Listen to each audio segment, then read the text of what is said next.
السلام علیکم ورحمۃ اللہ وبرکاتہ۔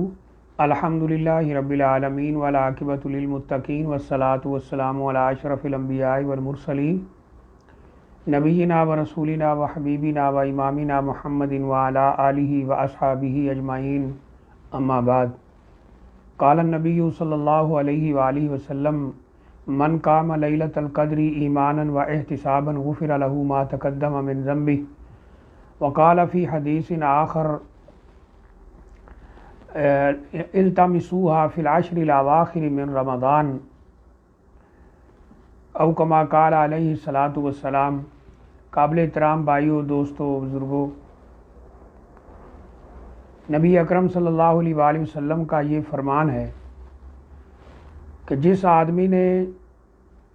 جس مسلمان نے لیلۃ القدر کا قیام، لیلۃ القدر کی عبادت ایمان اور احتساب کے ساتھ کی، اللہ تعالیٰ اس کی زندگی کے گناہوں کو معاف کر دیتے ہیں۔ ایمان سے مراد انسان کی وہ حالت ہے کہ وہ ایسی کنڈیشن میں ہو، ایسی حالت میں ہو کہ زبان سے اقرار بھی کرتا ہو، دل سے یقین بھی رکھتا ہو، اعضاء کے ساتھ عمل بھی کرتا ہو۔ زبان سے اقرار، دل سے یقین، اعضاء سے عمل، اس کو ایمان کہتے ہیں۔ یہ اللہ کی اطاعت سے بڑھتا جاتا ہے اور نافرمانی سے کم ہوتا جاتا ہے۔ اور احتساب سے مراد کہ عبادت کا جو اصل مقصد ہے اس کو اسی طرح سے ادا کرنا اور اللہ تعالیٰ سے پورے کا پورا ثواب لینا، اس کو احتساب کہتے ہیں۔ یعنی عبادت کو عبادت سمجھ کر کرنا، عادت سمجھ کر نہ کرنا، یہ مطلب ہے۔ تو آپ نے فرمایا کہ من قام لیلۃ القدر ایمانا و احتسابا غفر له ما تقدم من ذنبہ، جس نے لیلۃ القدر کا قیام ایمان اور احتساب کے ساتھ کیا، اللہ تعالیٰ اس کی زندگی کے گناہوں کو معاف کر دیتے۔ اور یہاں گناہوں سے مراد حقوق اللہ ہیں۔ حقوق العباد بندوں سے معاف کرانے ہوں گے یا ان کو ادا کرنا ہوگا۔ حقوق اللہ تعالیٰ اس رات کی عبادت کی وجہ سے اپنے خاص فضل و کرم کے ساتھ معاف کر دیتے۔ یہ رات کب آتی ہے، کس رات کو لیلۃ القدر ہوتی ہے؟ چند چیزوں کے اوپر تو تمام علماء کا اتفاق ہے، اور وہ یہ ہے: سب سے پہلی چیز کہ لیلۃ القدر رمضان المبارک میں ہوتی ہے۔ اس بات پر تمام علماء کا اتفاق ہے، اور اس بات پر بھی اتفاق ہے کہ لیلۃ القدر وہ رات ہے جس رات قرآن نازل ہوا ہے، اور یہ رمضان المبارک میں ہے۔ دوسری چیز جس پر اتفاق ہے وہ یہ ہے کہ یہ رمضان المبارک کے آخری عشرے میں ہے۔ تیسری بات جس پر تقریباً اتفاق ہے وہ یہ ہے کہ یہ رمضان المبارک کے آخری عشرے کی طاق راتوں میں ہوتی ہے۔ اس لیے نبی اکرم صلی اللہ علیہ وسلم نے فرمایا: التمسوها فی العشر الاواخر من رمضان، لیلۃ القدر کو تلاش کرو رمضان المبارک کے آخری عشرے میں۔ تو اس سے واضح ہے کہ لیلۃ القدر رمضان میں ہے، لیلۃ القدر رمضان المبارک کے آخری عشرے میں ہے۔ اور اس بات کا بھی حدیث شریف میں اشارہ ملتا ہے کہ نبی اکرم صلی اللہ علیہ وآلہ وسلم نے فرمایا کہ اس کو رمضان مبارک کے آخری عشرے کی طاق راتوں میں تلاش کرو۔ بعض جگہ ہمیں یہ بھی لفظ ملتے ہیں، متفق علیہ روایت ہے: فَالْتَمِسُوهَا فِي التَّاسِعَةِ وَالسَّابِعَةِ وَالْخَامِسَةِ، کہ اس کو 29، 27، 25 ان راتوں میں تلاش کرو، یعنی طاق راتوں کے اندر تلاش کرو۔ ایک جگہ پہ رسول اللہ صلی اللہ علیہ وسلم کا یہ فرمان بھی ہے کہ یا فی العشر الاواخر، یہ رمضان مبارک کے آخری عشرے میں ہے، فی 9 یمزین او فی 7 یمزین، کہ جب 9 راتیں چلی جائیں، یعنی 29ویں رات، یا آپ نے فرمایا 7 راتیں چلی جائیں، یعنی 27ویں رات۔ تو جب ہم تمام دلائل کو سامنے رکھتے ہیں، غور کرتے ہیں، صحابہ کرام کے اقوال پڑھتے ہیں تو جو بات حقیقت میں سامنے آتی ہے وہ یہ ہے کہ یہ رات ہر سال بدل کے آتی ہے۔ کسی کے نزدیک بعض اقوال پڑھیں تو 21، کسی نے کہا یہ 23، کسی نے کہا 25، کسی نے کہا 27، کسی نے کہا 29، تمام قسم کے اقوال وہ ملتے ہیں۔ اور نبی صلی اللہ علیہ وسلم کی یہ روایت بھی واضح ہے کہ اس کو آخری عشرے میں تلاش کرو، یہ روایت بھی واضح ہے کہ آخری عشرے کی طاق راتوں میں تلاش کرو، یہ روایت بھی واضح ہے کہ اسے 29، 25، 27 ان راتوں میں تلاش کرو، یعنی طاق راتوں میں۔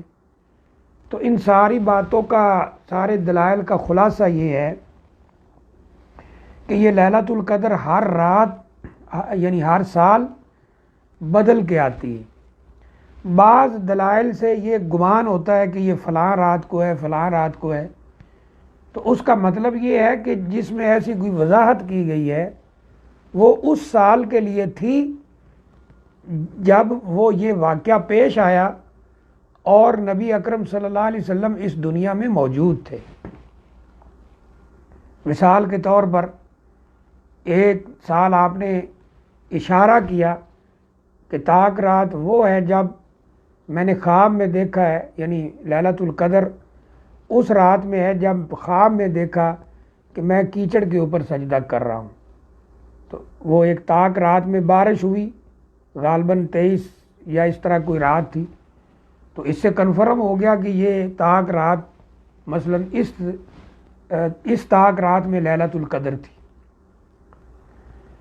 لیکن جب ہم عام دلائل پڑھتے ہیں تو بالکل یہی نتیجہ سامنے آتا ہے کہ یہ رمضان مبارک کے آخری عشرے میں ہے، رمضان مبارک کی آخری عشرے کی طاق راتوں میں ہے، اور یہ ہر سال بدل کے آتی ہے۔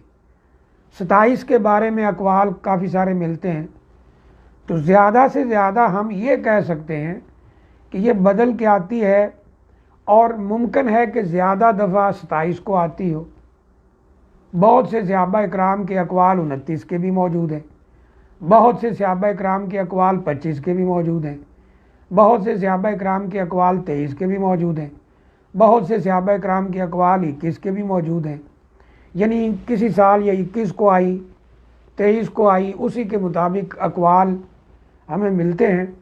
تو صحیح بات یہ ہے کہ رسول اللہ صلی اللہ علیہ وسلم نے جیسے فرمایا کہ التمسوها فی العشر الاواخر من رمضان، آخری عشرے میں اسے تلاش کرو، طاق راتوں میں تلاش کرو۔ اور آخری عشرہ جب داخل ہوتا تھا، حدیث میں آتا ہے کہ جب آخری عشرہ داخل ہوتا تو نبی اکرم صلی اللہ علیہ وسلم شدہ میزرہ، عبادت پر اپنی کمر کس لیتے، وَأَحْيَا لَيْلَهُ یا احیا اللیل، ساری رات جاگ کے آپ گزارتے تھے 10 کی 10 راتیں، اور وَأَيْقَظَ أَهْلَهُ، اپنے گھر والیوں کو بھی جگاتے کہ وہ بھی عبادت کریں۔ ایک اور پوائنٹ جو یہاں قابل ذکر ہے کہ بعض دفعہ ہمیں یہ سننے کو ملتا ہے کہ جی چاند جو ہے رمضان مبارک کا، اس کو دیکھنے میں کوئی غلطی ہو گئی ہے، تو اس کا بھی سادہ سا حل یہ ہے کہ آخری عشرہ پورے کا پورا جاگ کے گزارا جائے، تاکہ لیلۃ القدر جس رات میں بھی ہو اس کی عبادت کا شرف وہ ہمیں نصیب ہو، اس کی فضیلتیں ہمیں نصیب ہوں۔ اس رات جبرائیل علیہ الصلوۃ والسلام نازل ہوتے ہیں، ان کے ساتھ دیگر فرشتے نازل ہوتے ہیں، اور یہ بیان قرآن میں بھی موجود ہے، تنزل الملائکۃ والروح فیہا باذن ربہم من کل امر، سارے سال کے فیصلے لے کر جبرائیل علیہ الصلوۃ والسلام اور ان کے ساتھ دیگر فرشتے نازل ہوتے ہیں۔ تو یہ رات انتہائی اعلیٰ اور افضل رات ہے، 83 سال کی عبادت سے زیادہ اہمیت رکھتی ہے، زیادہ عبادت کا ثواب اس کے اندر ہے۔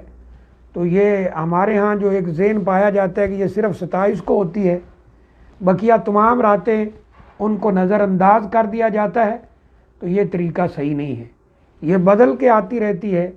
اس لیے تمام آخری عشرے کی ساری راتیں، یا کم از کم جو 5 راتیں طاق راتیں ہیں، وہ جاگ کے گزارنی چاہیے، عبادت میں گزارنی چاہیے، اللہ کے ذکر اذکار میں گزارنی چاہیے، تلاوت قرآن مجید میں گزارنی چاہیے، نفل نوافل میں گزارنی چاہیے، علم و عمل کی جو شکلیں ہیں ان میں گزارنی چاہیے، اور ممکن نہ ہو سارا عشرہ تو کم از کم یہ طاق رہتے تو لازمی طور پر جا کے گزارنی چاہیے۔